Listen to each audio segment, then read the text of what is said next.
રાજકોટ શહેર police કમિશનરના fingerprint વિભાગમાં ફરજ બજાવનારી મહિલા કોન્સ્ટેબલ શીતલ પટેલ ફિલ્મી જગતમાં પગ માંડી ચૂક્યા છે। ડિસિપ્લિનરી ફોર્મ્સમાં કામકાજ કરતા મહિલા કોન્સ્ટેબલે ગુજરાતી ફિલ્મ રણભૂમિમાં લીડ એક્ટ્રેસ તરીકે કામ કર્યું। રાજકોટ ખાતે ફરજ બજાવનારી મહિલા કોન્સ્ટેબલ શીતલ પટેલે ન્યૂઝ 18 ગુજરાતી સાથેની વાતચીતમાં જણાવ્યું હતું કે તેમના પિતાનું સ્વપ્ન હતું કે તે સરકારી નોકરી મેળવે અને સમાજની સેવા કરે। તેથી પોતાના પિતાનું સ્વપ્ન સાકાર કરવા શીતલબેન જાત મહેનત કરી ગુજરાત પોલીસમાં સરકારી નોકરી મેળવી હતી। પરંતુ શીતલબેન બાળપણથી જ એક્ટિંગ સાથે જોડાવા માંગતા હોવાથી પિતાની સાથે સાથે પોતાનું સપન પણ પૂરું કર્યું અને ગુજરાતી ફિલ્મ જગતમાં પણ પગ માંડ્યો।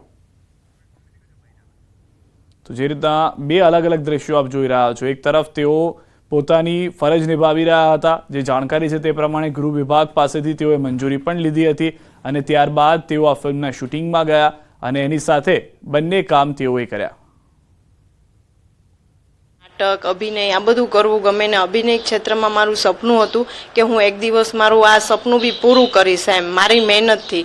તો બસ મેં એક મૂવી માટે ઓડિશન આપ્યું અને રણભૂમિ મૂવીનું નામ છે અને એક સ્ત્રી સશક્તિકરણને લઈને આખો જ મૂવી